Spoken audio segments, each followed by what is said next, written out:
Hello, everyone. Welcome to the Ladies of Sosa podcast. My name is Sahra. And my name is Christine.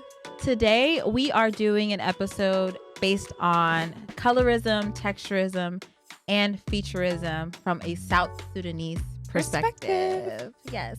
I think it's important. We think it's important to get this perspective because I think our perspective is a little bit more nuanced, my favorite word, because Fully was like, you love using the word nuance because it's true. I think South Sudanese perspectives are just a little bit different when it comes to especially colorism, right? Because we are considered, some people consider us the darkest people in the world. We are Okay, yeah, there you I go. didn't want to be quoted. Exactly. Yes. And so how we deal with colorism is sometimes it's similar to how other dark-skinned people deal with it or experience it, but there's kind of like another layer to it because we are the darkest people in the world. And also when it comes to featurism and texturism, we want to kind of dive into that because there has been a lot of conversations about how South Sudanese or even East Africans benefit from featurism or texturism. Not necessarily, we don't really benefit.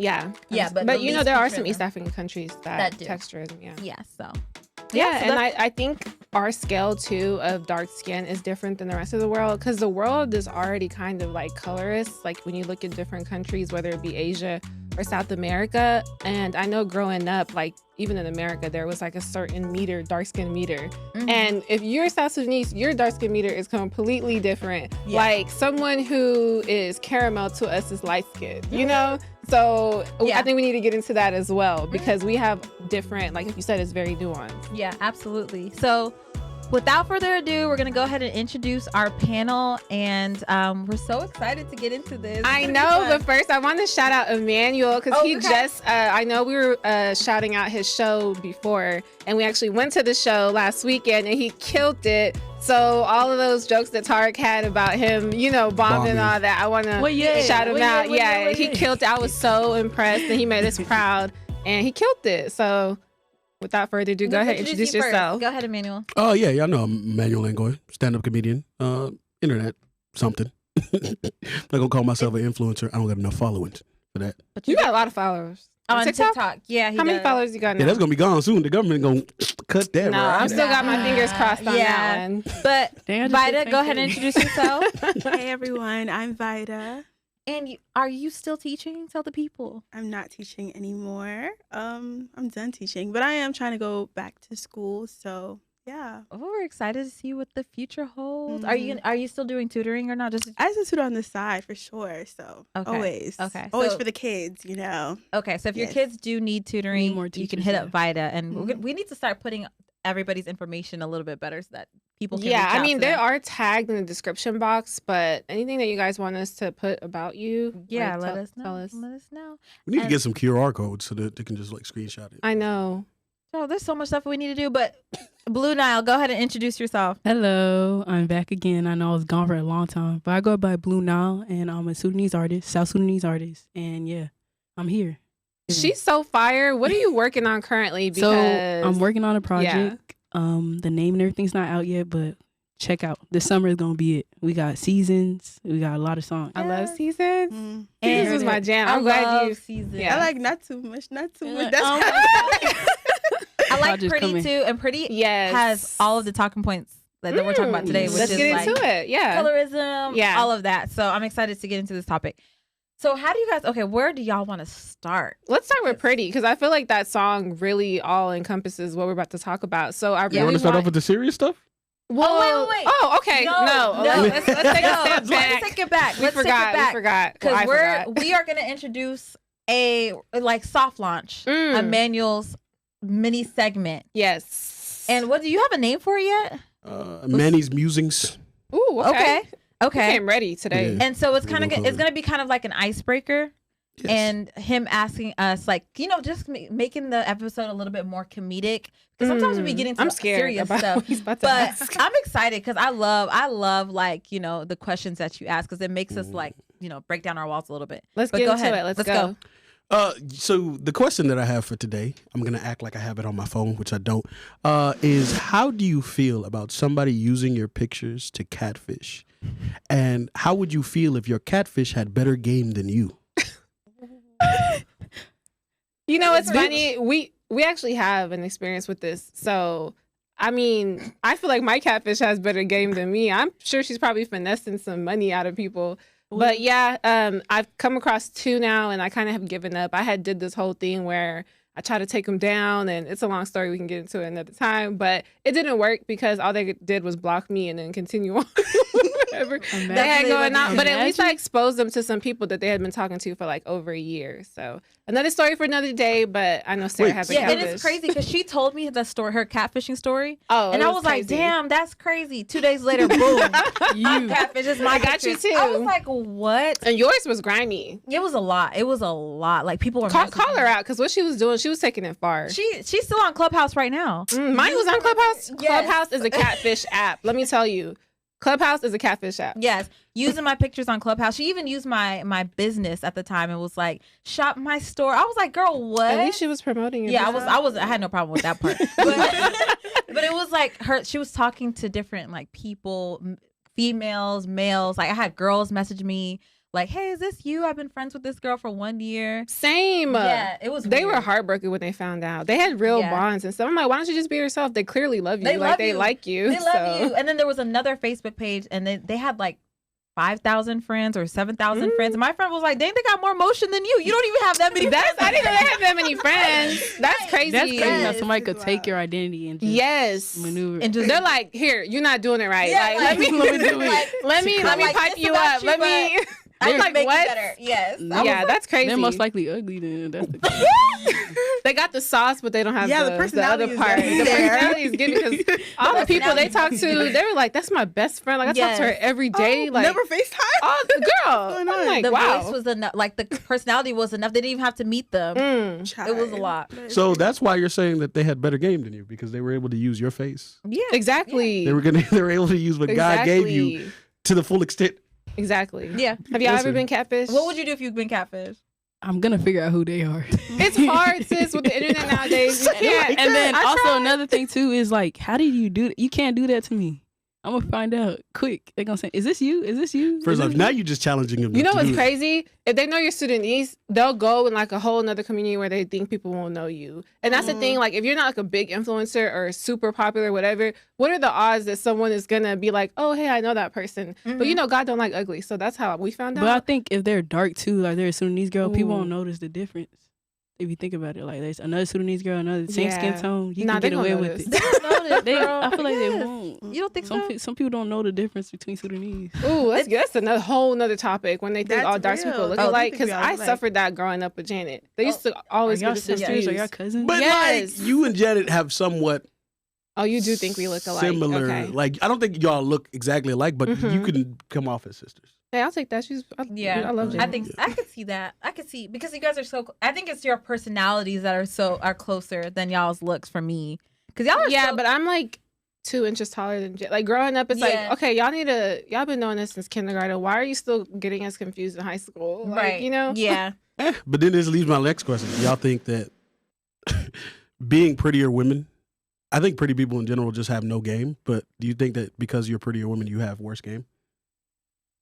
You know what's crazy? Growing up, I don't really look at it like, oh, I feel like when you're dark skinned and you're bullied growing up your whole life, you don't really get like conceited, like, oh my gosh, like I'm so beautiful, I'm so fine. Work like on your personality. Yeah, because you know the inner child, like growing up, it's like, yeah, you're not ugly. Like no one ever called you ugly. But the colorism jokes growing up, I feel like it takes away from you feeling like, oh my God, because you weren't the standard of beauty like for so long in your life. So I don't feel like how people look at us or, you know, like, oh, you know, you're so like, I don't feel like we look at it like, oh, I'm so cocky. Like, I feel like I'm the ish. Right. You know, I don't feel that. Especially people like used to call me ugly. In like predominantly white spaces. That's where I grew up. Sorry. So like, I didn't even know, like no one was really checking for me. Like exactly. No, you know, what it wasn't until I was like going to college that I felt that like, ooh, yeah, I'm getting emotion. I'm getting some more emotion. So I feel like, no, it doesn't apply. I feel like it helped me build a personality, of course. You know, I was able to focus on my studies when I needed to. For sure. Definitely. But I mean, it's nice to, like, I miss that, though. I feel like there's something that you miss out on, like, of course, because it's normal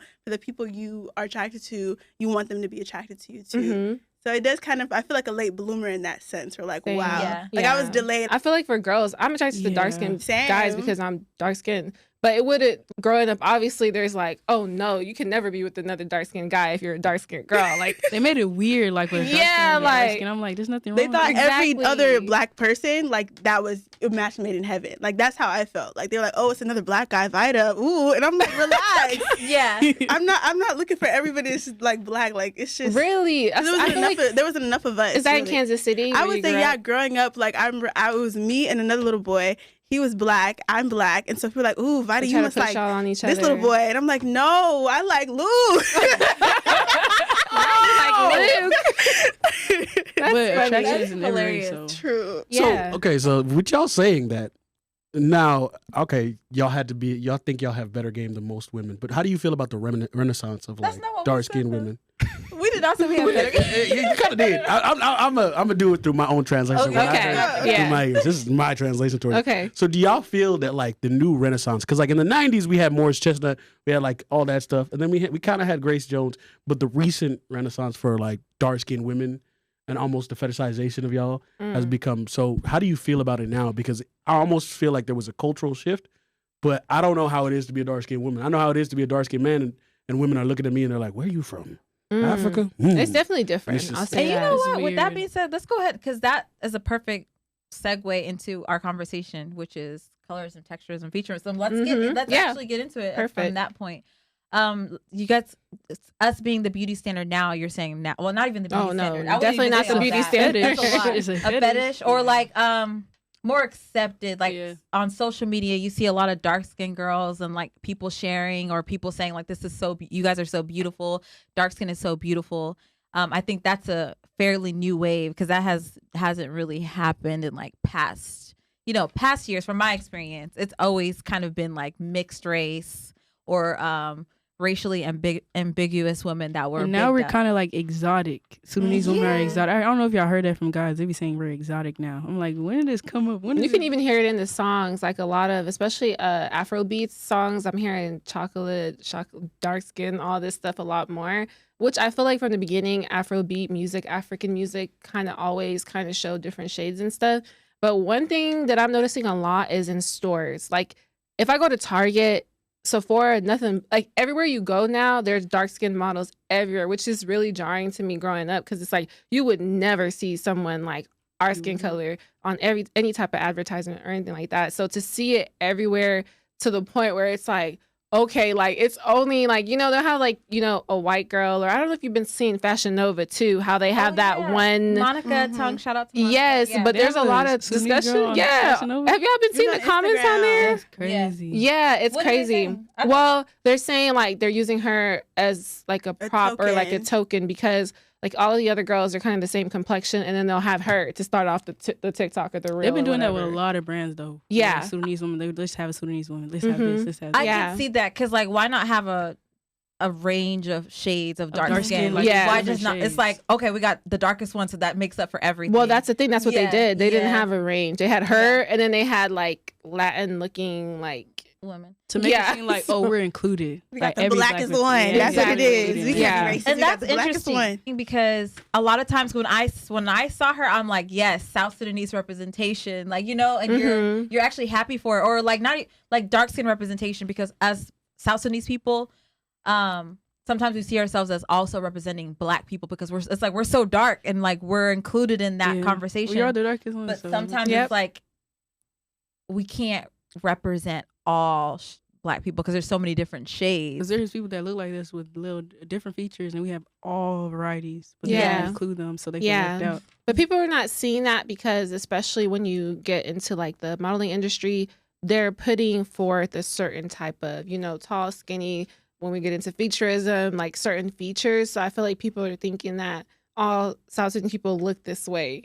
But that's not Mhm. true. Yeah. Kind of Lekwek was a little bit off. Mhm. Yeah. Yeah. She had a bigger nose Yeah. and everything like that. So Mhm. she's the first one to do it. It's true. And there are models, like, I don't know, I saw Angir had posted a TikTok to where I think people were trying to like bully her and said that like she had masculine features, so she like flipped it and was like, you know, I get paid for this. Like, and I think that people are expecting like a certain type of look. Like if you have maybe a wider nose or wider lips, they're like, okay, like that's a whole different conversation, because there's so many layers like to colorism, because you could be dark, but if you have certain features, maybe you're more palatable to people who are colorists. Because I've had guys who are colorists like, oh, you know, I usually wouldn't talk to a dark-skinned girl or whatever, but, you know, you're beautiful, though. And then they think that's supposed to make you feel better than the other one. Exactly. It's kind of the same thing they do. I'm pretty sure with light-skinned girls, like, oh, your hair is curly. Exactly. Like, exactly. Oh, your nose, there's something different about you compared to others. Do you guys feel like South Sudanese women benefit from featurism, with that being said? Yes. Especially in the modeling industry. Yeah, because I remember when Amanual, when we talked about colorism on a past episode, when Amanual brought up featurism and saying that like how South Sudanese features are like more palatable, like you said, like to the European fashion world, to the European you know, taste. One thing I'm gonna say though, I'm just confused. You know how the European standards, but we're Sudanese. How do we fit? I don't understand that part. Like, how is it Eurocentric if it's in Africa? If we're that like that, we're Sudanese. Yeah. And I don't think it is. I don't think it is. It's not Eurocentric features. I don't think it's Eurocentric features. I think it's just more palatable. Yeah. Maybe. Because you said it earlier before we started the show. Like, South Africa has so many different features. Right. And even South Sudan itself. You know. Yeah. Like, everybody looks different just based on like where you're from. Like, you know, we're Nilotic people. Everything. Yes. Like So I mean, I think it's more so like it being more accepted, or features being more accepted, or people being more comfortable with certain features. But people push back on Amanual's point because they're like, "Oh, now y'all are reaching South Sudanese people. Y'all don't look like Ethiopians. Y'all trying to act like the hair different. That's texturism. Now then we get into texturism. The hair. That's why they said that.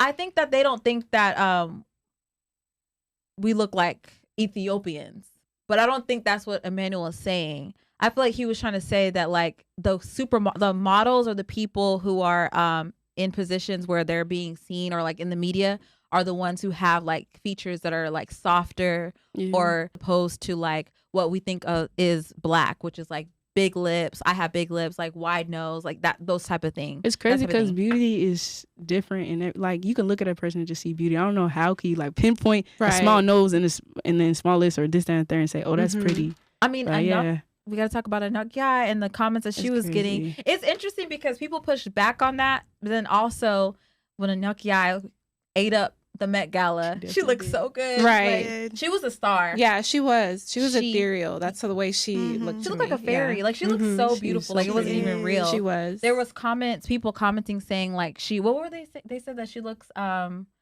like she looked more like white. Like she looked like a white girl that was dark skinned. Like, yeah. You know? See, it's crazy that there was people literally saying that. Yeah. How do y'all feel about that? I feel like it's not right to give white or European ancestry credit for what are our features when in anthropology science literally studies, they say how Africa is the most genetically diverse place in the world because that is where all civilization comes out of. Like, of course we're going to have all this genetic diversity whenever we have existed before other groups of people and other groups of people have existed coming from African civilizations. So I don't really think it's right or correct to give credit to Europeans for how African people look whenever they have existed. And there's a range of genetic diversity in Africa, which is why we all don't look the same. Not all of us, even within South Sudan, we're not all tall. You know, we all don't have the same complexion.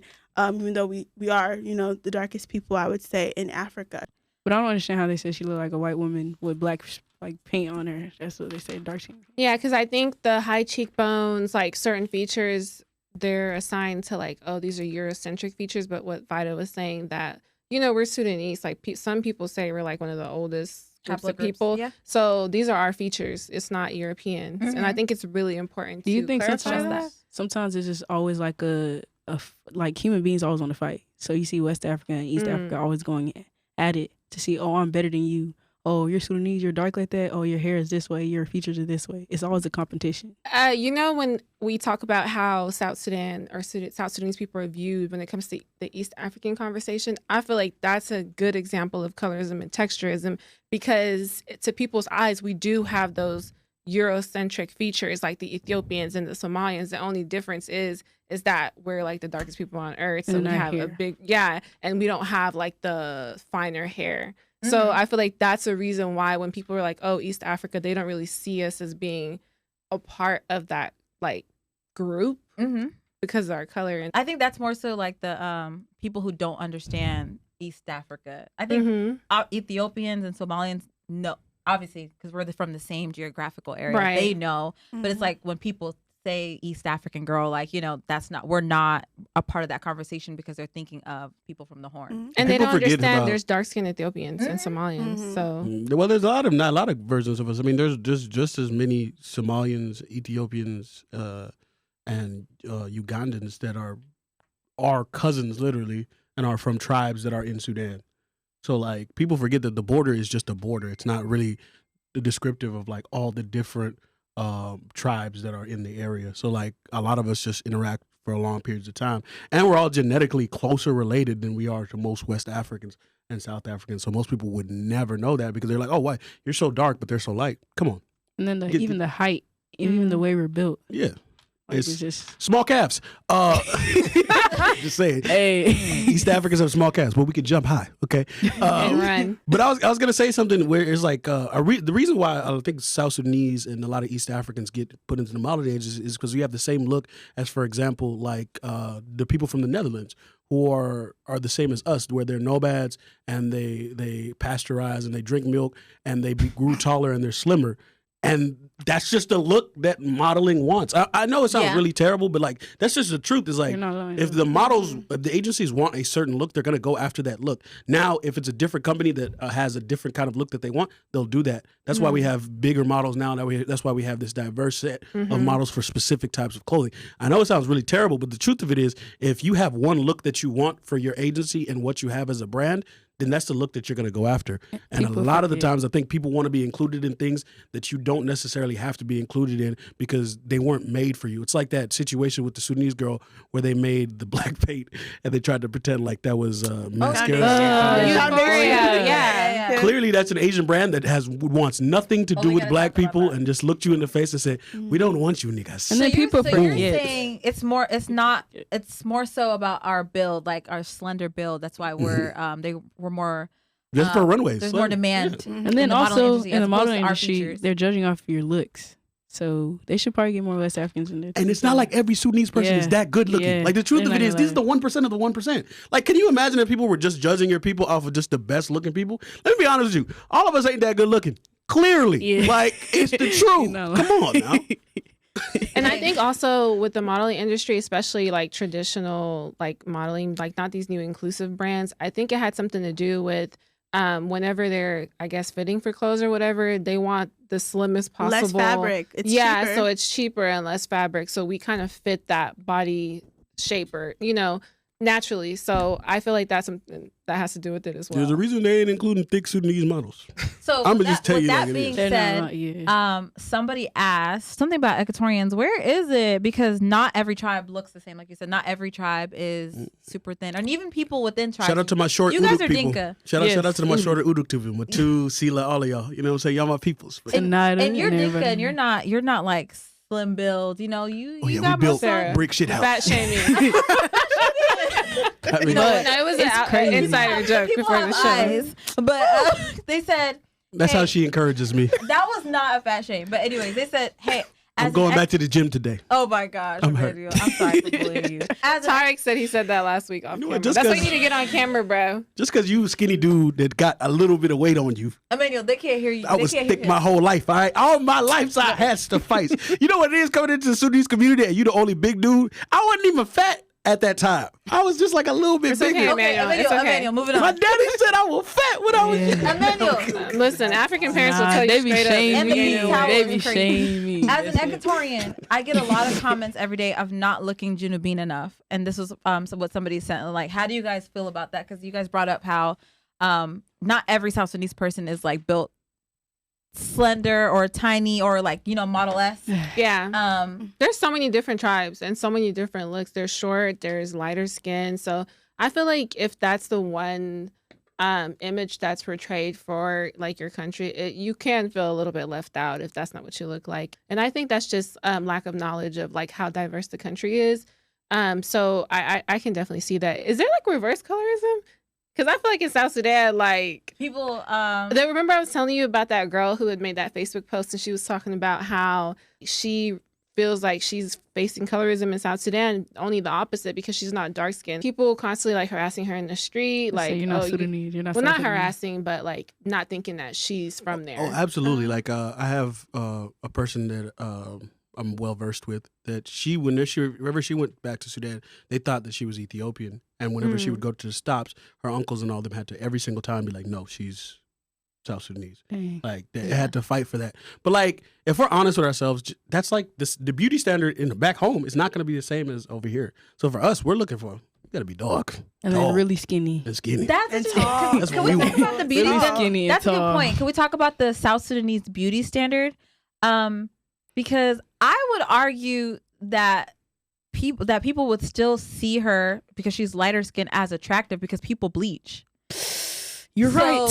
She would still You're still right. be considered the beauty standard. In a And- way, it depends on. Okay, I feel like the mothers and everybody that bleach. Yeah, you're right. No, time out. Let me fight that. Let's Let me fight. Let's that. But then- fight. I'm Let's not talk gonna about let my dad- South Sudanese brothers our go dad- down with like the small percentage of brothers that always go for The you know, lighter, yeah. the lighter bleaching. But the I mean, snow bunny lovers. do we have our own separate beauty standard? Where it's like dark skin is embraced and it's beautiful, and the darker you are, I know with height, there's more cows for how tall you are. That's definitely a beauty standard. You know, that's Height. definitely considered a beauty standard. But how do you guys feel about like our dark skin and embracing our dark skin? I'm gonna be honest. My standard when it comes to it is bad. It's really bad because like I like them tall and You like them dark. I like them dark. Yeah. Dark. How do you think about most men though, South Sudanese men? I think for the most part, like every South Sudanese man that's really loves the culture and is into the women is like I think 75 to 80% of us are into our own women because like why wouldn't we? I be? think the women on themselves, like the moms and stuff, they go to Egypt and everywhere around, and they're like seeing lighter women. They're like, okay, I don't feel comfortable. Let me go ahead and bleach. Yeah. I got competition. No, that's the Wild. thing. Like those that moved to Egypt and like, before when we were one country, like, the North and stuff, I feel like that was even a thing for like the Arab Sudanese, like they Yeah. wanted to be lighter too. So I feel like if you're as dark as we were, there was a lot of pressure to like trying to fit in within the culture up there, you know? Yeah, it's like survival in a way too. Yeah. Yeah. It's, And you don't want to get made fun of. you don't want to get made fun fun of. You want to Exactly. get married. You want to be assimilated into the culture. Employment, like just like the way you're And treated. then I noticed something too, and like I went to Sudan 2 years ago, and I was talking to my cousins and everyone that bleach, and they're like, yeah, it's just beauty. It's like, yeah, let me go ahead and do it. It's Mhm. like, So my cousin well, said it's fashion. yeah, Fashion. That's Yeah, a lot of people crazy. do say That's- that. Like putting on clothes. A lot of people in Yeah. Africa, not even only It's our an accessory. country. Do they get Look at it like images of like the Sudanese women that The models? No, they don't. So they don't get fed the Oh, images that are wow. coming in the There's United when States. you go outside, there's nothing in cartoon. There's like no dark people. I'm like, you don't know about the Makes a lot models. of They don't know sense, nothing man. about it. That makes sense They because don't know nothing about it. let me tell you something. When I saw the pictures of the family back home, I'm like, them elbows is telling the truth. The knuckles. Oh my The gosh. knuckles. So that's a part of colorism that we have to discuss too. Is skin bleaching, and how that impacts or how colorism impacts South Sudanese. I don't think that a lot of the younger generation does that I don't think anymore, so though. Oh no, they do. In Australia, They do. Oh. I think Shots fired. I'm not even gonna say Australia. I think the ones that do, you would never know it because they do it to a certain extent. They do it to enough to where like they're not what they were before, but they're just like, oh, I just was not out here. Like a lot of the times it's like a snake. Because I remember I was talking to my brother. We're not gonna snitch on who it was, but we were in a situation where we're like, yeah, she bleaches, and I was like, what? And he was like, yeah, she was like a shade darker, and I was like, oh, look at the that's dope. knuckles and the hands. Yeah. But you wouldn't be able to notice with the knuckles in the hands. That's how you know they The, did it. the lips didn't say it. Nope. But back in the day, it used to be like you were one color, and then then you now just went to the- you're yellow. Like Completely- 3-4 completely shades. different. Yellow is crazy. Like you're a yellow bow now. Yeah. You go from Sudanese to Gina from Martin, and it's Yeah. just not So working. that out. used to be a thing. I haven't seen that as of like the younger generation. I honestly have not. I'm so proud though. I know. Oh. Like that's the best. Like I be looking at them aunties and I know their kidneys hurting. Oh my gosh. Oh my gosh. A lot of South Sudanese models, like influencers, all of them got famous or got their following from their dark skin, and I think a lot it's being celebrated so much more now. I think it is helpful to see it being celebrated online. Do you feel like that's translating offline? Probably not. I mean, I don't know. Maybe I think it's translating in the industries. Yeah, Like for sure. beauty industries, fashion industries, like since dark skin is getting attention online, I do think that people gravitate and you're going to get deals from these makeup. Like you see like Nima with the darkest shade. She started off with testing the darkest shades of foundations and like look where she is now because everybody wanted to make sure like they're appealing to like the dark skin audience. I don't know. Even the girl with the Euphoria who brought attention to the Euphoria foundation. Gloria? Yeah. Yes. We got to talk about that foundation. What did I think she was like Sudanese gorilla, like glorilla. Damn, that accent kind of off bad. Glorilla, the rapper. Yes. Yeah. But it's Gloria. Gloria. That's Gloria. It's pretty. But yeah, I mean, but do you guys think it translates in like you go to the club, you go out, you go to a bar, people are like, oh, that beautiful. That's where girl. Featurism comes back into And play. then they fetishize you, and then they call you exotic. It's just a weird. And you know what's crazy? I feel like it's shocking when it's like African people who are colorist, like maybe West African Wait. people. Why is that shocking? I mean, because it's like you're African, No. and you're from Africa, where your country probably has a large population of dark. What are we talking about? I mean, it is Africa very. is the base of color. Well, no, Oh, I would say that yes. bleaching is prevalent, but I don't know. Oh yeah. It's a base. How is it the African base? color? I feel like it's outside influence, which has made Africa to be. No, I'm not gonna blame it on that. I'm gonna blame it on African men and women for believing the bullshit. Because like at the end of the day, it's up to you to be on your own shit. Like when I hear African man be like, no, I only like light skin. I'm like, I don't want you around me, dog. How is the Africa the base though? What do you mean it's base? Because you are the land of the blacks. You are the blackest of the black. Like you have black all around you, But and you even wouldn't you even to know yourself you're don't think that black. your people are beautiful. Like, you know how we identify ourselves like here in the Western world, like, oh, I'm black, I'm dark skinned. If you're in Africa, you don't have the concept of like I'm black. Like you're just you because you're in a country of like You'd be everyone's. surprised in Sudan what they be doing. Like they be like rancho, jud, this, that, and the third. Yeah. But there's still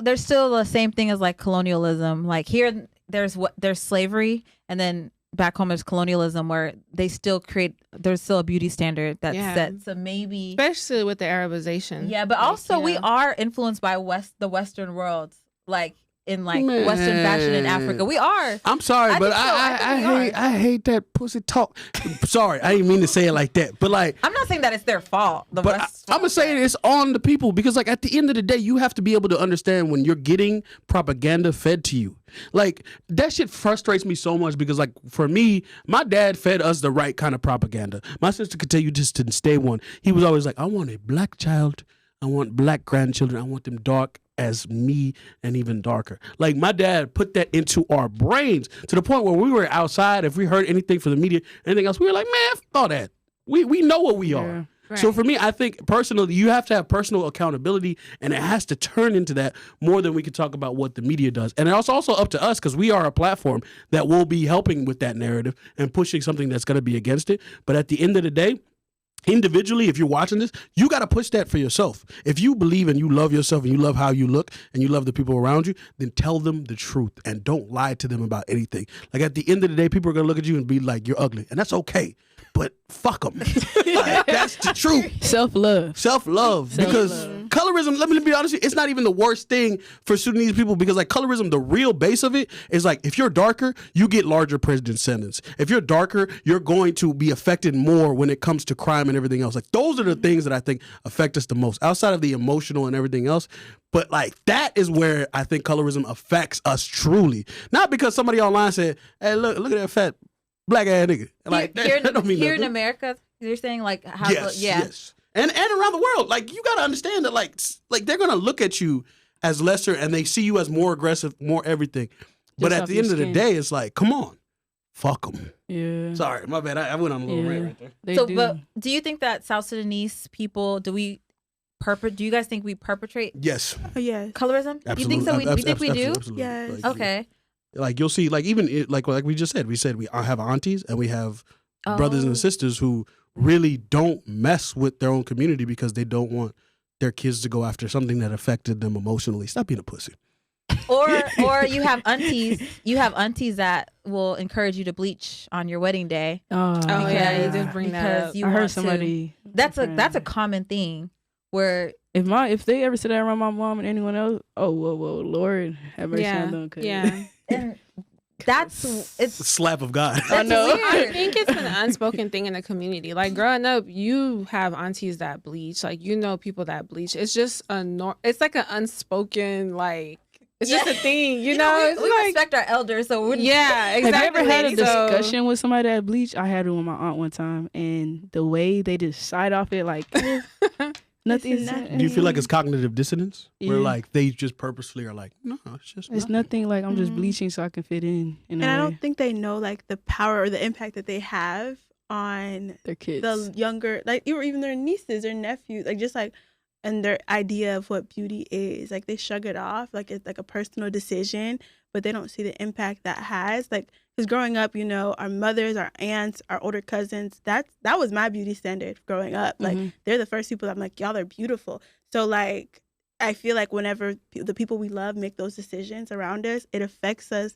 And I think for me personally, like growing up, like I had to do my own work to be able to understand like, it's not really a bad thing. I was like, y'all are crazy. Like, I'm not ugly simply because I'm dark. Like, or I'm not ugly at all. But I had to really understand, like, you have to come to that awareness. And I think it's kind of like having this double consciousness, like this awareness of how other people perceive you because you are dark skinned, because you have, these features and this texture, but also having this awareness of like this internal awareness that is the truth. So Self-love. When I go out in the world and I'm, going out, dating, stuff like that, or just existing, I have to be aware of how I'm perceived. Yeah. And but I also carry the truth or like how I perceive myself. That's the question I want to ask because one thing I admire about you, and Sarah does as well, is how you always make sure and make it a point to wear your natural hair and like different styles, no matter what, you always keep the same texture that is, natural to your own. And when we talk about beauty standards, how are you able to be like, okay, I'm going to make it a point and be intentional about wearing my natural hair, embracing my dark skin, and fully authentically living in, who I am and being comfortable with it? How with everything, how we grew up and everything that you saw, how are you able to be like, okay, I'm not going to be swayed by that? It's a process because growing up, love my mom down, but she would relax my hair when I was a kid. And so me and my sister had box relaxers. And then I remember there was this point. There was this point where like, just for me, shout out. But like, yeah, like there was a point where like she stopped. And I remember I was just like, it was like middle school or something. And to me, beauty was like straight hair. And so I was like begging my mom, Mama, please, you to relax my hair again. She's like, no, Vaida, you got to focus on school. And I'm like, okay. And then not focus on school. Like that's going to distract you. I understand though, because I'll be in the mirror like, my hair. You didn't get braids? I got braids, but like also like sometimes like I would just have my hair like just relaxed or just out. And so in between styles, you want to make sure you're still good. And so I remember like my mom, and then my mom finally, let me do a relaxer. And I remember she went to Africa and I was like 13. And so I was in that bathroom every day, straightening like literally every day, and then my relaxed hair like it started falling off and my natural hair would come out. And so I was like, I remember around that time the big chop was super popular, like 2013 2014, and I was thinking my hair was going to be a certain texture because the girls that were big chopping, they had a certain texture, you know what I'm talking about. And then I went natural and I was just like, that's not I don't have the same story as they do. So I've been natural since 2014 to now. And so like it's definitely been a journey. Like it's been hard. I feel like I have to force myself though. I'm not gonna lie. Like I have to force myself to love the hair that grows out of my scalp because it's so easy not to. And I feel like whenever you've been given a lie or sold a lie for so long, and also like in our environment, I feel like it's treated as an anomaly. Like to have, like if I came out here with my TWA, my teeny weeny afro, like just like how my hair is whenever I pour water on it, it would feel weird sometimes, or They you know would what I mean? judge You know, different exactly. things. Like even me, like teaching at a predominantly Black school, like it was weird sometimes.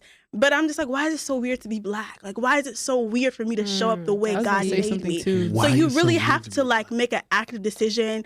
Like Yeah. I'm gonna show up in this way, and also like I think looking at images, like sometimes I like make a Pinterest board of all like the hairstyles or like the images that I want like to affirm that I am beautiful and this is normal. So it is a conscious decision, and I don't think it was until like my senior year of college really that I was really like wearing my hair out like for real. And so even though it's been natural for 10 years, it probably wasn't until the last like 5 or 6 years that I was really embracing it. But it is a journey. And I think you just have to make the decision to be like, you know, I'm going to do it because it's necessary. And when I have kids, I'm also going to like embrace that part of their identity as well. Not saying anything wrong with clip-ins, weaves, wigs. I wear all those things, braids.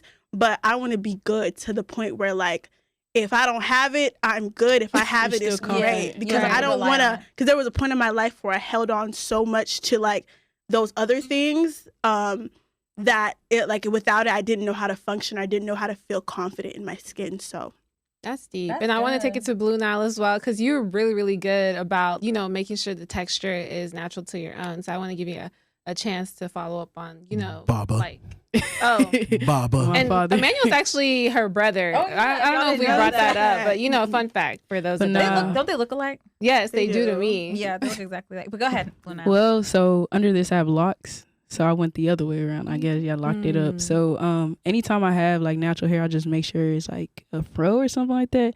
And then my dad and my mom made sure that I love my hair naturally. So my mom will give us, you know, those little braids Yeah. put up like this. Yes, The that's like community. the standard. Just braid your And hair all then the way to the she top. did little It was a natural staple. hairstyles. And then Yeah. I just remember like my mom, she only relaxed her hair 2 times. And after that, she just stopped.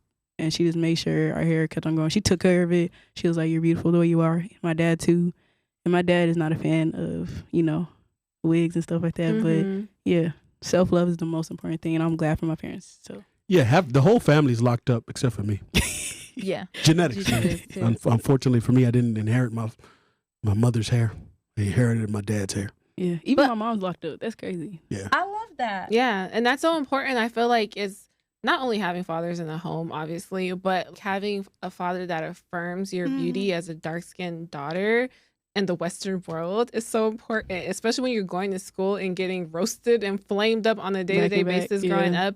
It's important to come home and be like, okay, this is my safe space where I know I'm beautiful, I'm accepted, and this is normal. Because Yeah. I feel like growing up, that was important. Like, when you're at home or when you're in the Sudanese community on the weekends, going to church, going to stuff, events and stuff, that's the only place growing up where you felt like, okay, I'm a normal person because everyone here looks like me. And even though like when I go to school and go to my regular life, like it's going to be back to, you know, at least I have like this safe space to where, Yeah. you know, like that community aspect. So Yeah, and making it a point, like a habit, to remember your natural hair and put it at the forefront. Because sometimes we just be like, we use like, well, wigs is more convenient and like it's a protective style, so we're just always gonna wear wigs. no. But yeah, and so we use that as like a crutch a lot of times. Yeah. I mean, I use that. We had the episode where it's like straight up, it's like, I just don't feel comfortable sometimes. Right. Like, you know how you You say you get have to judged. fight every day? I feel like that's so freaking true because for me, if you come out here with your hair natural the way people will say that your hair is not done because natural African hair or black hair, if you just have it like untamed, no products or whatever, it's like you're not done. Like your hair's not done. You're unkept. Like you look crazy. It's up to us to like reverse that mindset and like my hair is beautiful. It's done. Here are some examples of beautiful hair that's done. That's Right. curls or Yeah. locks or whatever. And I don't know why, but like hair, black hair specifically, is a real political, because I feel like it's a way of expressing yourself, but also like I feel like we have to be very strategic in certain spaces how we show up. So like at the job interview, I might put on the wig to get the job, but then once I'm in Yeah. the job, I never Surprise! anything go. Or like we have different things we associate with, like when it comes to like hair color too. Like let's say I came out here with like a pink wig. Like there's certain things people ascribe to that decision, and there's certain narratives people will assume about me, you know, versus if I had like straight hair. Like so it really depends, and I feel like we always have to be strategic in the world we live in, especially in America, like how we show up, and that's strategic is the unfortunate. perfect word. I would say, Act, too. I would say as a black man, especially, like, because same way with black women, where like the hair is specifically politicized, there is an aggressive nature that they do give to black men with dreadlocks. Like Tyrick and my brother, for example, are two black men who are educated and who have dreads. But whenever they go to interviews, they're going to be docked for having dreads. They do that for women too. They definitely do it for women. Like, obviously black women, y'all get it worse, the worst, because then they give you the attitude on top of it, and then they give you, like, it's insane. You have to be the perfect person as a black woman to get it off. With a black man, you can just be the athletic, funny guy. Even if you're perfect, Emmanuel, it doesn't matter. Yeah, it obviously doesn't matter. They see the skin tone and say, "Whoa." And I think that's why we become like black women are such chameleons when it comes to our hair and our looks, because we know how to navigate like different areas and different places. Yeah, You ever get treated different? It's depressing. I swear to God. You get treated different by different hairstyles. And then we also get shamed for wearing wigs or wearing protective styles or anything like that, when a lot of times people do it to assimilate. Like you said, I might wear it to an interview. I might wear a wig to an interview, or or a conference or a work conference, but once I get settled, I'm gonna wear my natural hair. But it's like we're expected to always be like show up as ourselves when they don't even know like what comes with that. Getting disrespected by faux teps is crazy, and I said that faux teps, fake teps, just coined a new phrase right Trademark there. it. You trademark them motherfuckers. Faux teps. It's so exhausting sometimes to exist in this world, especially in the Western world, and when you're online and you're seeing other people face colorism too in like their countries, and they're way lighter than you. Like, how there's so many like things that hit you on a day-to-day basis, whether you realize it or not, that constantly like tries to affirm to you that who you are, what you are, how you look is not something to be accepted when you go places and people are looking at you just because you're the only person that looks different. Like, I feel like it's exhausting sometimes. You don't want people to look at you. You don't want to be the other. You don't want to be the, sometimes it can be a lot. Is it wrong to break all of these things down, like colorism, texturism, featurism?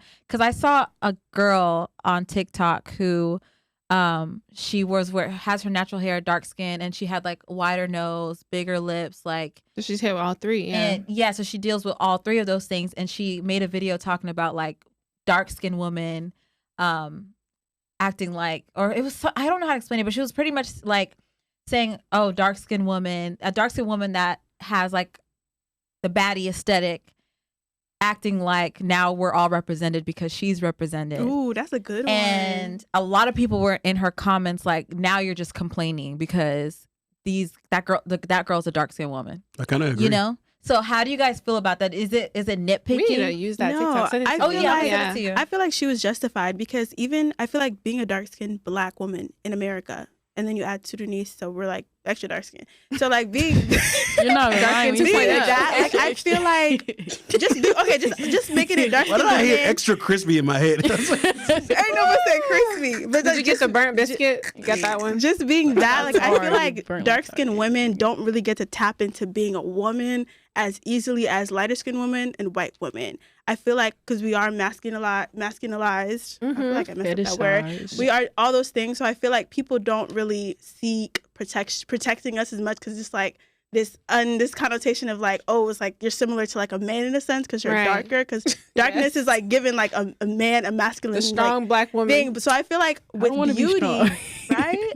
With beauty, like I feel like for being considered beautiful as a dark skin, like we have to have like this baddie aesthetic, like we do, like in order, like we have to be done. I feel that. We gotta be done. Do feel that like pressure. I feel like we're not given as much grace, like the messy bun. If I had my messy bun, would it be as cute? No. You know what I mean? Like that's everything not okay, Vaida? We're not given as much grace. You go to work, you know what I mean?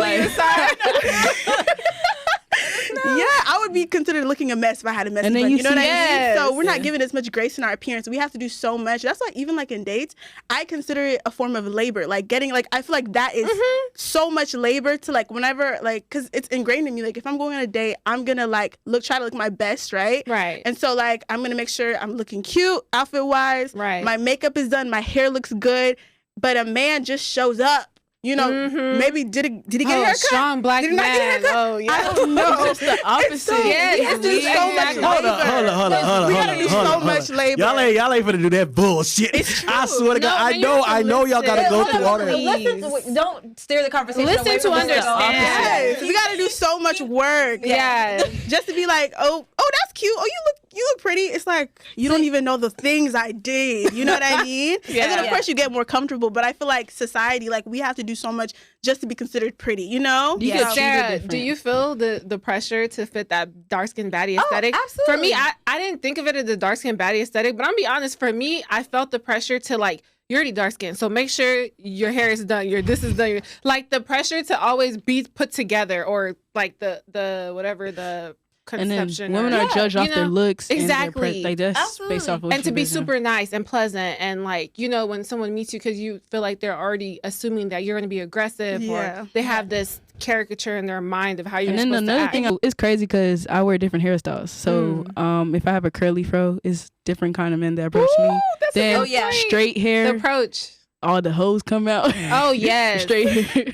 And then with my locks, it's different too. It's just a totally different ball game. Different type of guy that approaches you. So what Yes. type of guy approaches you with your natural hair? I'm Locks, curious to the know. real men. The real man. Oh shit!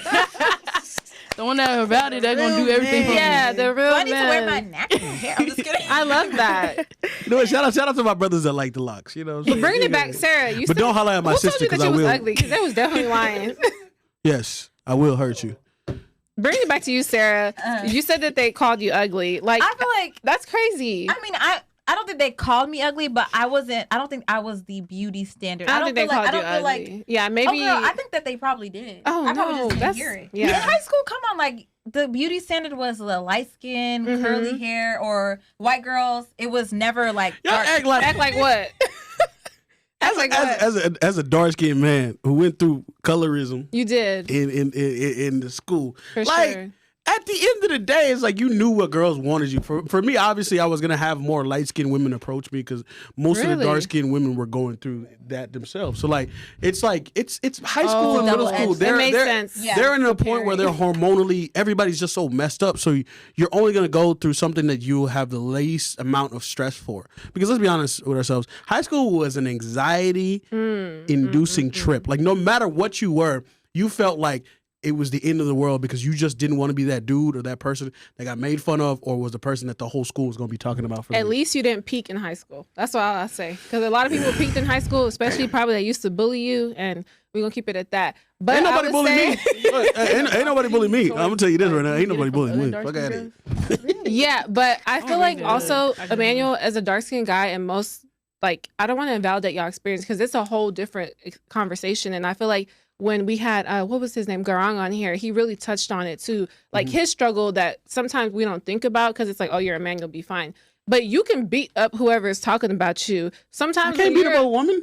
But I know, but like most of the time it was guys. You have No, like ask women most of actually bullied you too. ask most of the dudes, like you would have women who would, like if there'd be a group of sisters that'd be together, especially it'd be like dark-skinned sisters. Yes, Yeah, those are the ones. Those are the ones that would also bully other dark-skinned Yes, they women that would. were I have darker to than get- them. Oh my yeah, god. that- Let's get into that- it. And they would It's get at interesting. you. And now you would have to roast back and forth with them, get on them. Right. And then all of a sudden one of them will pull you in the side and be like, I kind of liked you.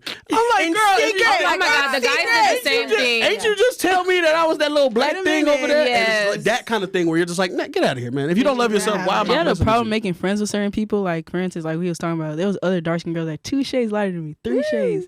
Oh my gosh. Oh my God, you're so dark. I'm like, bro, be for real. You getting That's it hard? projection, sis. Because I had that experience too. When it's like, oh my god, bro. you're so dark. Yes. That's so No, it's like they're dark, but because you're the new dark skin, it's like, oh, phew. Like, yeah. You that new black. Yeah. I thought I was black like you until a they seen different me. kind of black. So Yeah. it's like, okay, Yeah.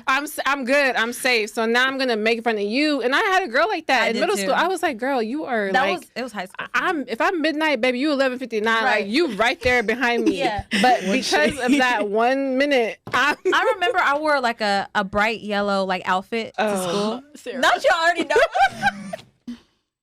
That's Right Sarah. there, That's where I fucked up, right? you know we're not allowed to wear bright colors. Bring it down. I'm gonna let you get the story off because I'm gonna tell you what they roasted me with, but I gotta hear what they roasted you Okay, with. no, yeah. okay. So I wore a bright yellow outfit.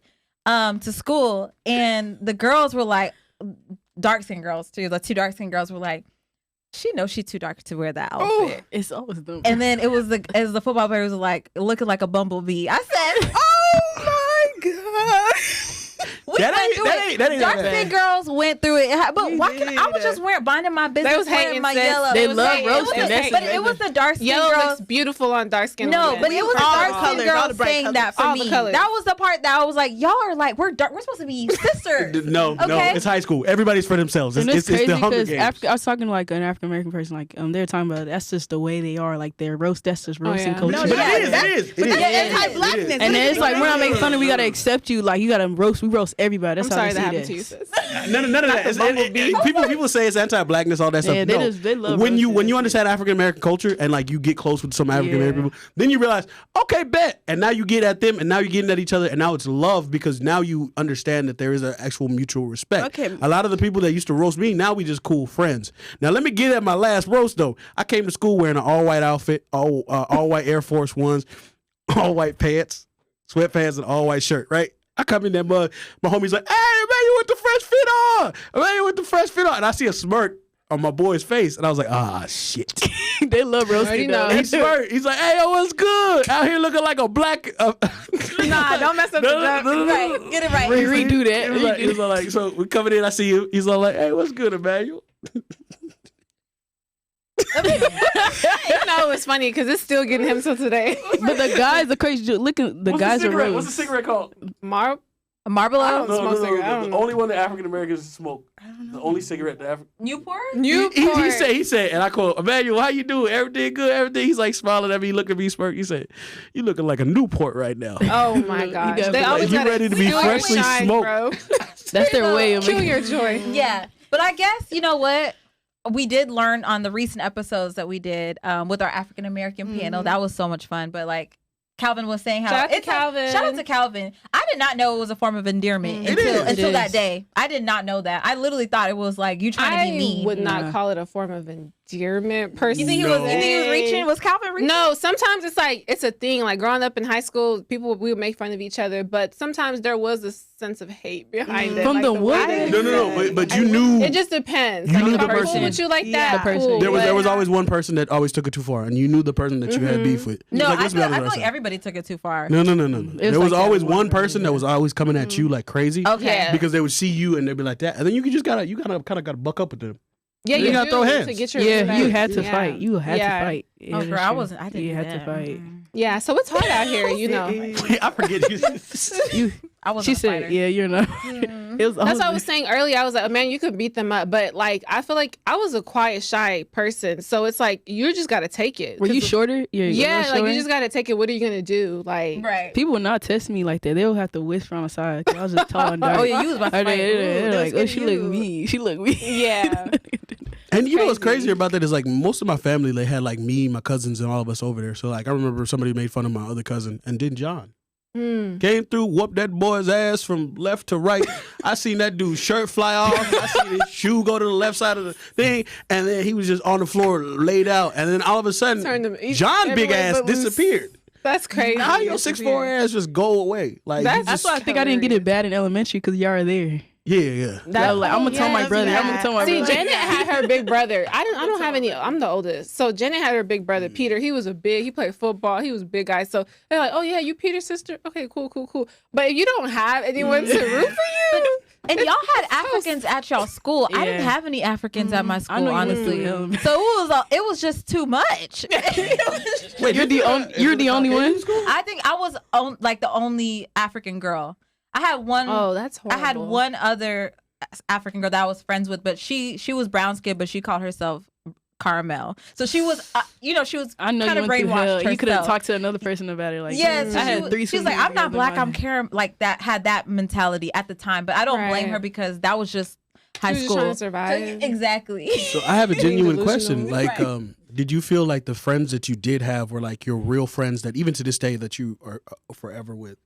Like for me, even during that time period where like people would think, hey, look, you're the people that were being bullied the most, you would have the real ride or dies next to you. Do you feel like Yeah. they're still your friends to this day? And do you Oh, feel yeah. like they were always understanding from day one? I do feel that, but I also feel the opposite to where if someone is genuinely your friend, especially because I went to school with a lot of Black people, we had like one white kid and Hispanics and like, you know, foreigners and stuff. But I feel like sometimes when people be like, oh, why are you friends with them? Or are you hanging out with the Africans? Or why are you friends with them?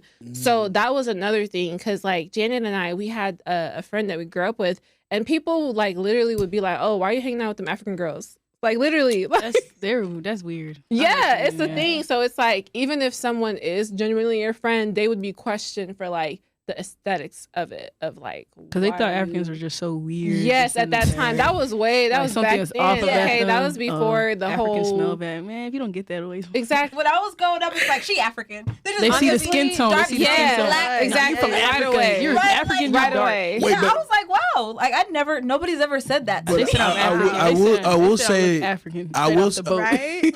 Straight off the boat, Fresh like off a the negative boat. Yeah. well, that was before y'all found your fashion sense. But like, let's be honest with ourselves. Oh man, don't even do that. I'm sorry, that's the truth. Do He's that. right. He's right. Like, that's he's the right. truth. He's right. He's You right. found the fashion sense. It's not like we're just out Bro, here we in wore jalabias. uniforms. I'm not trying to hear it. They don't do that to me. Even if I dress them, they think I look African straight up. Yeah, exactly. Because and the hair. our family, we look African. We've always looked, we never not. But like, I remember there was a dude named Big.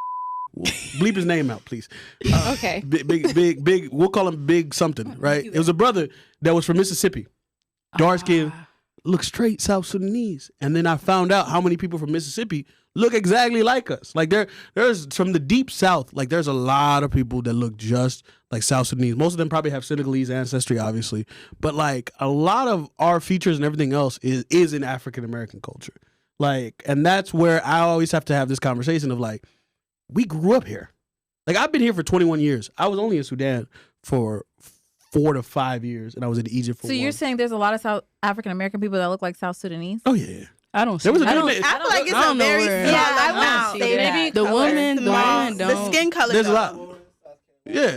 Gullah Okay, Geechee maybe in the people, South. the Haitian people in Florida, like yeah. there's a But they're lot. Haitian. But they're still African American, right? So if you've been Haitian here for over 4, 5, 6, 7 generations, if you're in Mississippi and you're Gullah Geechee and you not Mississippi, fucking South Carolina, all the Geechees in South Carolina. Like if you look at like somebody from like the baby and somebody else from the Geechee, the baby's Nigerian, but you would never know it because he looked like every other Gullah Geechee person.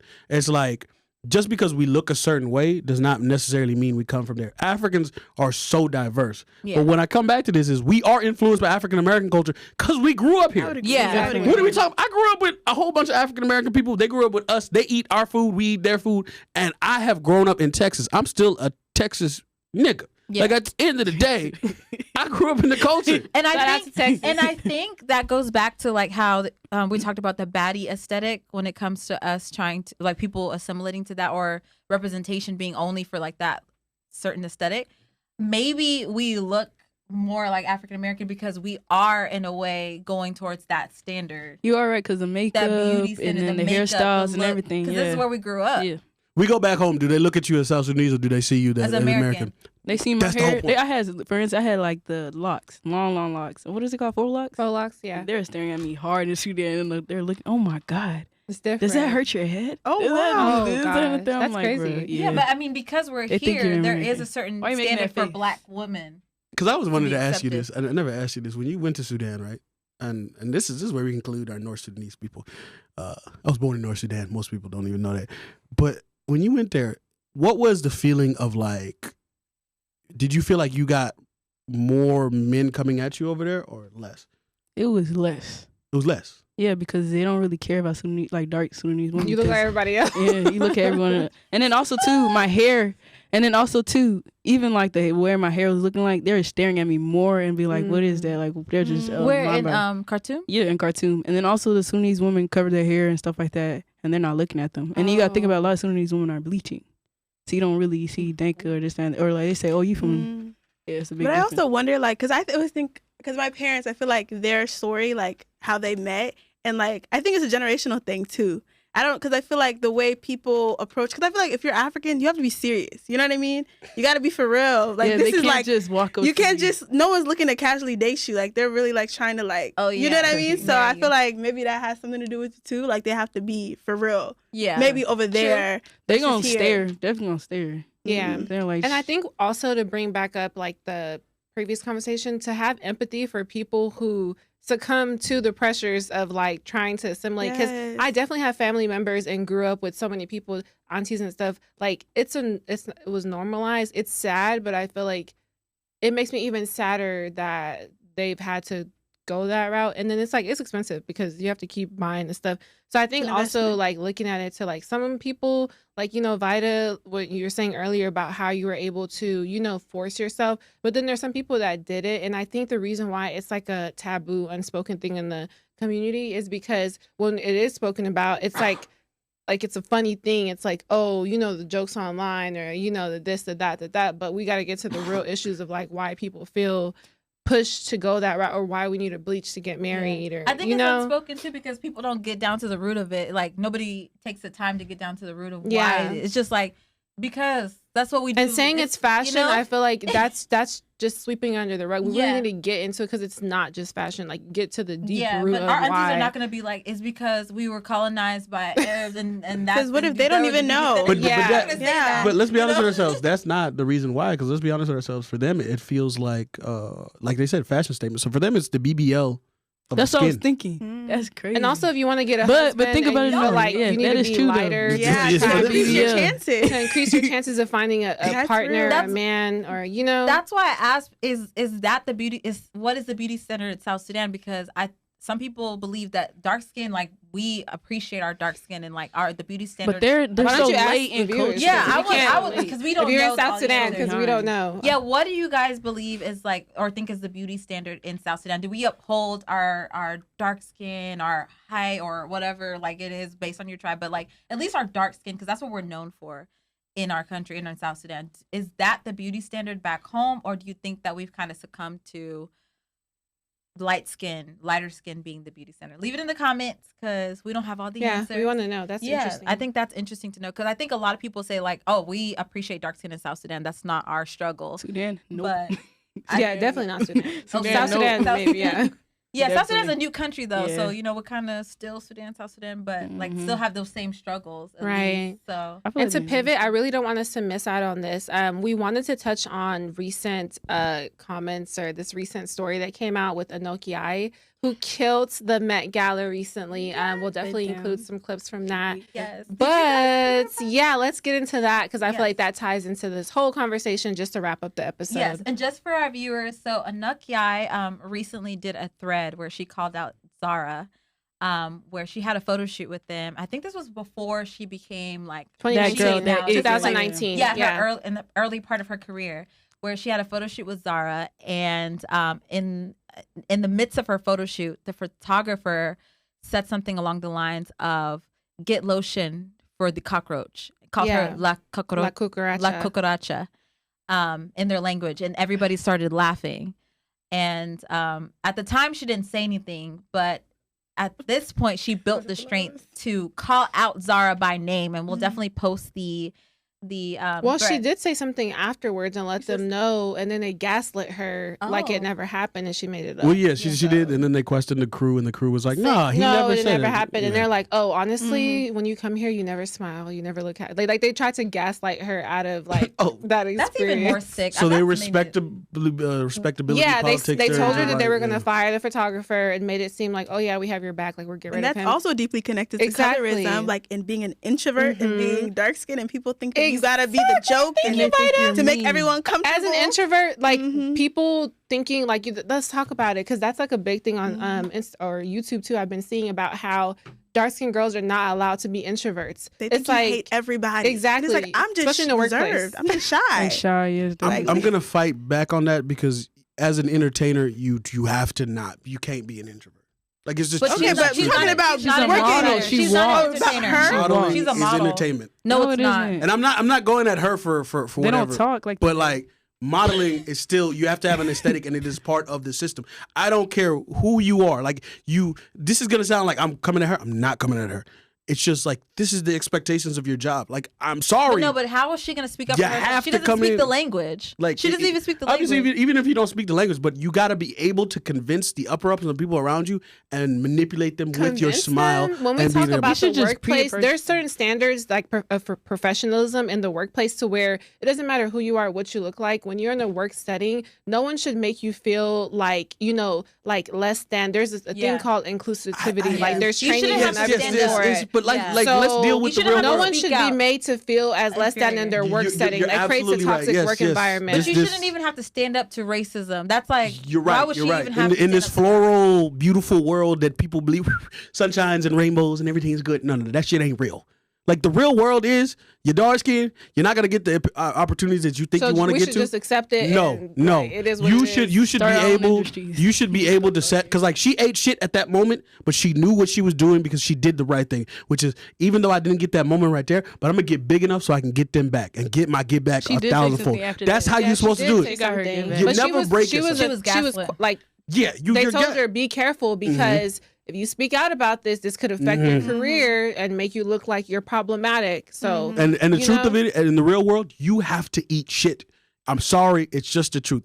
Like, at the end of the day, till you're powerful enough to affect change for the younger generations, you're gonna have to take it. She did it, and now she's actually affecting change. My point of view is like, sometimes you gotta eat it. Like, ask a player like fucking Pause. Jackie Robinson. No, did he? Yeah, right. Like Jackie Robinson, he had to go through the worst thing on the planet. But at the end of the day, he was like, you know what, I'm gonna do this for the next generation, because once I advance this baton, the next person's gonna pick it up and get it better. So the next Sudanese girl gonna grab that I bet baton Leg and Wet be went better. through the word. Leg Wet. Oh, my she God. probably went She probably through went it. through so much. And then But she probably like. I do I'm want gonna to make call this out the wet. brand though, because it was Zara, the photographer worked for Zara, and that was a brand. And she said this is not the first time where she had to go up against a brand. But calling on all my South Sudanese people out there, Listen. like, I don't feel like we should shop at Zara I'm not anymore going to. because I feel like we Understandably should so. They don't have no put our good money stuff where our in mouth there. is, because that's disrespectful. How are you? No, and how did they respond to it? Did they respond to it? Let's find out. I feel like they did, but I don't have the official like. Can we look that up response. before Yes. we even publish this? But episode? calling a dark skinned woman a cockroach, I feel like Yeah. But I would feel like here's a the thing. clown shop in there. Yeah, I I'm not doing that. won't go at Zara specifically. It's that photographer, because we don't know his name, nor do we know who he is Zara specifically. Girl. Like, I want to know no, him. it was brought to the attention of he the brand. represents the brand. Yeah, And they said that they were gonna fire him, and then when she They showed never up, did it. They he never- he showed up and Because walked you past her and have, smiled you in her have face. You 5, 6, 7, 8, 9, 10 Hold on. employees that are on his side that are saying his thing was right. Like, as a company, if you have 20 people versus one person, even though that one person might be telling the truth, I'm sorry. It's just, you're gonna have In to go this with day and 20 age, people. companies, that's what HR is for. You have to be careful because that can turn HR is around for and that? be taken to. They could be litigated. Like now, you can get sued, and like companies have to be careful Does with that. she That's have why this proof? whole. What do you mean? Like It if happened somebody to says her. something, it needs to be investigated. At It will at be least. it will be investigated, but those 20 people are gonna side with the photographer. I'm sorry, but the truth of it is, if you're a photographer that employs these 20 people for a couple of years, and then they all speak the same language as you, they're obviously on your side. Nobody's gonna go on her side. And the truth of it is, you can't beat the fine. system We that's can bigger have than her you. side Yeah. though. When we For can have my her side, where I that's why we're stand, I'm standing. proud of her. Yeah. I feel like Oh, no, anytime, absolutely. Yes. like speak out, because it's not until you start speaking out for yourself when someone makes you feel uncomfortable. I was telling my friend this, who's dark skinned, who was complaining to me the other day. When other people make you uncomfortable and say colorist things to you, thinking that it's a flattering comment or whatever, it's on you to make them feel uncomfortable as well.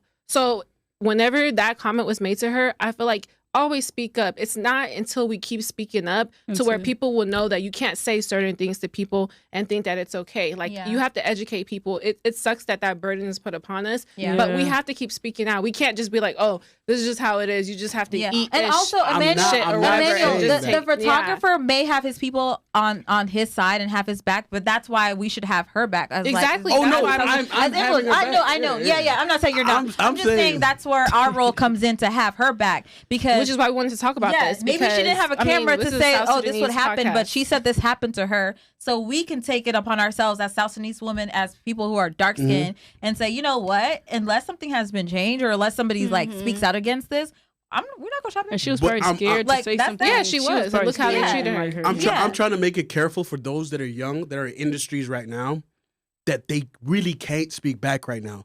I'm trying to tell them that like the truth of it is in the real world. Like my dad always used to tell me, sometimes you have to eat shit. No, I'm calling for a revolutionary. I'm revolutionary. All my dark skinned people, when people say colorist things to you, you need to correct them so that they can know that next time they see someone, they don't go up to them and say something stupid. Oh, no. Like you need to correct them. Okay. You can correct them, but here's what I'm saying. Listen to me when I say this. You have to know how and specifically the way you do it. For me, I get it off with jokes.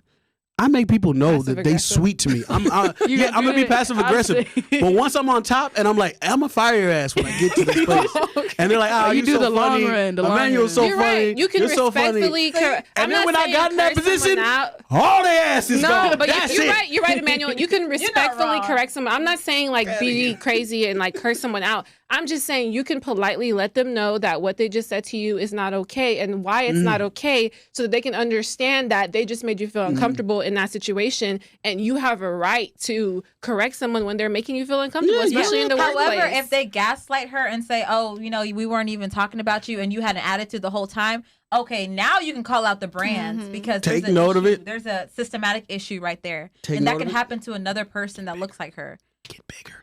Get so big that you can crush that company or buy that company all outright and take it. Like she did what she needed to do, and that's how you play the game. Shout out to that sister, because like the truth of it is, Zara. Oh. That nigga who said La Cucaracha. Come on. But I'm saying like this. She ate at the Mega. That's it. So was it? Because why would you even say that? Where was she? He said lotion ya cucaracha, because I think it was like I swear to God, and I quote. And I then would've she roasted said him people back on if I set had like to. started smiling, or like a little kiki, and it's like no, not at her expense. I would Do you hit not know that we can understand La Cucaracha easily? Like that's like saying like La Negra. But to call Like, a woman we a can cockroach easily- in her place of employment while she's working But and expect for her to still be able to pose and take pictures and model, and like after you just She probably It's just they saying probably a thought they black could person. That's understand. just saying black person. That's just saying a black person. that's a black person. Well, La why Negra? would you say that? But why would The you black- say that in the context of a photo Yeah, it's shoot? different. Let me be honest You with shouldn't you. say that in a photo shoot setting. A Well, black okay, person, she has a name. Okay, stop it. Stop Are it. you kidding Are me? you guys joking? We're being two That's why sunshines you and shouldn't only rainbows. Stop it. Not the dark skinned guys gaslighting. I'm not gaslighting. I'm just telling the truth, because like a lot of the times, like for example, if Are you're you guys joking right now? no, we're not, because like in a male environment, male environments are a lot more toxic, a lot more fucking terrible, and that's just what it is. And y'all are men. That's what I'm saying. We're As women, when women. we're masculinized, we have feelings. People don't see that dark skinned women have feelings. Like she probably she started crying like when she came back and he was there, and they're like, oh, honestly, you don't really smile when you come here. You're not pleasant. They try to flip it and make it seem like, oh, she's not friendly because You're maybe she's conflating what I'm saying with her. I'm not talking about But we're her. talking about her. We're talking about the situation. I know we are talking about the situation, but I'm trying to make sure that the people who are watching will get a lesson from this, to be like, look, sometimes you might eat shit at the moment, but eventually you can get your get back. And I'm trying to tell them, vengeance is sweeter Sometimes you in the don't long term. get your get Sorry. back. Oh, sometimes you don't. And I think as women, dark-skinned women, sometimes people don't understand that, like, yeah, if you say, they feel like they could just say whatever to you. But dark-skinned women cry. We feel sad. We get hurt. We have like, emotions too. Yeah. After he said that to her, how do you think that made her I feel genuinely don't think on set while she's having to take pictures and like be beautiful? And when he just literally lowered her down to like calling her a cockroach. Yeah, I generally don't think. No offense to the men. I don't think that even dark-skinned men can understand the extent of like That is colorism a towards dark-skinned women. crazy Because statement. you guys, Y'all you deal with guys it on the make opposite You guys end, deal on the other with it end. in a different way. Not saying that you don't Prison deal time. With it. No, you guys deal That with it, but you affects guys women deal as with well. it differently. Yes. Getting shot at. Women take it in deeper in, right? Yes. And like it's So deep. some women are not. They don't want to be that tough. There you go. Me personally, I would have roasted them all. Exactly, because I like would have made fun of everyone. let me be real. I'm not raising my sisters or my daughters to be fucking scared of people. No. But like, you have to raise them like they ain't finna take that knowing, shit. like what battles they're gonna face when they go out there, and they can't just be like, oh, like you know. Yeah, I know what you mean. Like no. Yeah, but that's not what we're talking about. We're talking about somebody calling you a cockroach. But still, A cockroach. I've been still. called fucking. Whoa. I'm gonna shoot you in this That's fucking place. invalidating like the No, experience of I'm someone not else. invalidating their feelings. I'm just saying you have to scale the Okay. offense, my nigga. Like at a certain point. So get there and get then you there can correct and then, it. and then But you see how she moved? I like the way she moved. She though. moved. That's what I'm saying. She did everything. She told right. them to call her car. Yeah. And she still And look at her. made She them got the pay Met her. Gala standing looking good as hell. And she So still blasted him, and I Yes. respect that, and that's why we're calling. she need him to talk out. about everyone. She did that everything her right, wrong but y'all too. gonna make me seem like I really said that her feelings were not Well, valid. correct it right No, there. yeah. But her so feelings were maybe we valid. got She did emotional. everything There you go. right. I didn't get emotional. No, I'm saying maybe we got emotional. Yeah, because the way that y'all said dark skinned men don't ever face the same colorism that we face. No, I said damn. y'all will not understand it in the same way. Or Oh, see yeah, it in we the will same definitely. way. And I think We that definitely like won't. the advice of like, oh, tough it out. It's like That's masculine. That's what I'm Well, saying. You're trying to make That's us into we gotta take it how Amanual would take it. That's how Yeah. it sounds. Wait. Because that is a crazy thing to say that like toughing it out. Women and men will have masculine features about them because that's just the dichotomy of being human. You could be feminine in certain things, you could be masculine in other things. I hate when y'all talk about women and men can be both things. We want a more feminine man and we want more everything else. We want equal. But I'm just saying the truth of it is like you kind of have to like say my emotions don't matter in the business world or where I'm getting at because that world requires sociopaths. And so that if world somebody of says getting to that the bad same exact requires thing that. to her in regular everyday life, are you gonna have the same like, oh, tough it out? Oh, regular Are you everyday saying? life? Are you saying She that's should just smack because the it dog was in a shit out work that person. setting Smack the dog that shit you out of know her. just put up with it because you know you want to get to the top because in a work setting? Smack- or, yeah. Because like I'm Okay, being yeah, real. I'm Work, just trying to- work yeah. settings are one of those things where like you're gonna get weird people. You're gonna get bosses that you know you don't agree with anything that person says, but you gotta let's get it. Let's get to the bag. Because the truth of it is And then that's they're- just work. they're That's interesting because I feel passive-aggressive as it hell, differently. too. If you say that to me in personal setting where I don't care, like whatever, that's not affecting me. But I feel like at work I should be respected. And so I feel like Both she was ways. working. Like she was just going to do a photo shoot. She shouldn't be called La Cucaracha. You shouldn't have to have she that shouldn't have to- anxiety. she shouldn't in have your to mind, endure like, that. She showing feel them comfortable, that. but people And I are not don't think gonna we make should sense. normalize it by saying like, well, this is some things that you have to get to the top. Yeah. Like when you get to the top as a dark, like I don't think that's you fair. have And to not be everyone But- has but- the same capacity to carry the same struggles. Yeah. If I can't go to work and Thank be called La you. Cucaracha or whatever, that's not my But that struggle. lawsuit, But if you know what? someone else, own that company. I'm letting you, yeah. No, Yeah. She built. You wouldn't have owned the company because they wouldn't. Y'all have gonna cared. hear my black woman tears. Hello. The same way white women be crying and stuff. No, because now there's What are we talking? White women You get can- did dirty in the bro, modeling there's industry people too. who make their Who whole said that? career off White of women food get did dirty companies. too. They get did dirty for not having their weight right. They get did dirty for not looking a certain way. The modeling agency is about looks and Okay. specifically looks. Now don't get Touche. me We're Say talking about something. I was about to racism. say, We're talking about racism. We're not talking about look. We're talking about racism. She said he called her a racial slur. Now, It was a racial slur. It was a racial slur, but at the same time, I understand that. But you gotta still build it. She did what she needed to do because that's why I respect her. She said, "Nah, I'm gonna let this slide for a little bit. Get to Y'all my know bag. how and get to where I Tarek, need people were trying to say that in the last episodes he was defending the Sudanese. Tarek- I feel like Emmanuel is like, Tarek is Tarek's chilling right wrong. now. The photographer. In this episode. It's because The white woman, man, Emmanuel. it's because I'm a stand-up comedian. And What for me, happened to Emmanuel Umar? What happened to that? I am. I'm about protecting black women. I'm about everything that is black. But when you are in a white industry, you're not gonna get the same help or anything about it. That's why the whole industry is not built for you. So when you're in it, expect to get some bombs thrown at you. When you're in the battlefield, expect to be in that shit. Like, come on, guys, we battlefield, we at move. work. Come on. All right, My dark good skin sis- my woman, good get ready sis- to go to war. My good Not- sis was at work. According to Emmanuel, models, just Tough it out. Hey, I'm not yeah. saying Give us something. That's what he said. that. Square up. That's crazy. You know what? Fuck it. Hey, I'm the face of that bullshit. Take it on. This might need to be broken up into 2 parts. Yeah. Let's just do that. All right. Well, thank you guys so much for tuning into this episode. Please let us Yes. know how you feel in the comments. We talked about a lot of stuff: texturism, did. colorism, featurism. Let us know how you feel. Are we being dramatic? When we Yeah, talk are we about doing that? too much? As dark skinned Do women, we as complain too much? Should we just... do you think we take are? it? Do you think we do? No. I don't Yes. think so. Do you Personally, guys think we do? I I don't No. think we are because Tarek the thing said is, yes. when you're masculinized, people don't protect you as much. So think about Thank you, black- Vaida. Think about protecting women. That's just a thing every society should do.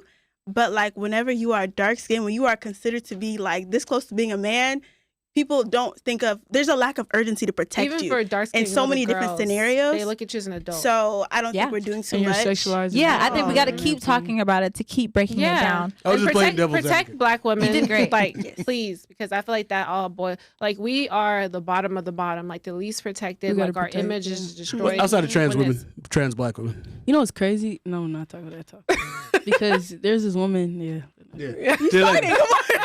nah, But because- Emmanuel, I know that you're pro woman, so I'm not. We know that, and he says he was just playing devil's advocate on this The devil episode. No, don't I need mean, an it's a different advocate. perspective. Yeah. And I see where She's he's coming challenged. from, just trying to let him see sometimes why maybe we're complaining too much, because it's like, we have feelings. Your emotions are absolutely yeah. valid, but I think sometimes you have to take your emotions out of it and just go straight Maybe for you're right. what your actions can actually do. Because sometimes you go into analysis I mean, paralysis. but or we you do. go We into- live, we work, we show up every day in the world. But sometimes, like we said, it's just exhausting. And Yeah. sometimes it would be nice to just be able to just be. a human being. Yeah, that's Not it. even That's all we want. That's why you create your own environment and space, and then all of a sudden now you have Ladies of Sosa free show where you have all these beautiful women to be able to be themselves. Look at you. Well, thank you guys so much for tuning into this episode. Saved himself in the end. Great. Shout out to, we want to give a major shout out to Anok Yai because Yes. she called out a major fashion industry. She's actually my for- favorite. model. I like South Adu. Sudanese Adu is supermodel my right favorite. now. I love Adu too. I love but Anna. she's I love my Anna shout out to you. Mosin. Yes, shout out to our South Sudanese Yes, models and shout out to your gorgeous. bravery, Anok, for calling out a huge brand because that can't not be easy, especially when you don't feel protected. But we got your back, girl. We love you. Yes, As we South do. Sudanese women, Yes, we love do. you. Yes. Also, we want to shout out Principal Thing. They are actually an organization created by our friend Yamoch. Yes. And it was created to give a safe space and be an advocate for South Sudanese or Black models or any model for them. Actually, I think she advocates for all models, but specifically South Sudanese, African, and those who are typically taken advantage of in the fashion industry. And so we definitely want to give her a shout out. She has done so much already, and we're so proud of all the work that she has done. We wanted her to be on the show today, but she's in France, and so she wasn't able to make it. She's always booked and busy, but We actually have an episode with her that we recorded. So if you guys want to learn all about this and like how this affects models in the industry, please check out that episode. yeah, that was actually more in depth than for like, sure. as far as like how it affects the model. So check that out. And thank you so much for watching. Thank you. Follow Thank us you on to our all panel, Emmanuel, Vaida, BlueNile. Oh no, BlueNile, your music, please. Where can we find you? Okay, so you can find me on all platforms. I go by BlueNile, all caps, BLUE space NILE. And I have a project dropping soon. And then I have a song called Pretty talking about colorism. So yeah. Yay. Bye, you guys. It's been real. Yeah. See y'all next time. Y'all had a new version of me, but hey, look, appreciate y'all. I'm a stand-up comedian. I'm not normally into political conversations, but hey, sometimes It's not even political. I don't know. But Emmanuel ain't going _ and I have a show on the 28th, so y'all pull up. Yay. And follow us on all platforms, Ladies At of Ladies of Sosa. Yes. Love it. Thank That's you it. guys so much. We love you guys. All right.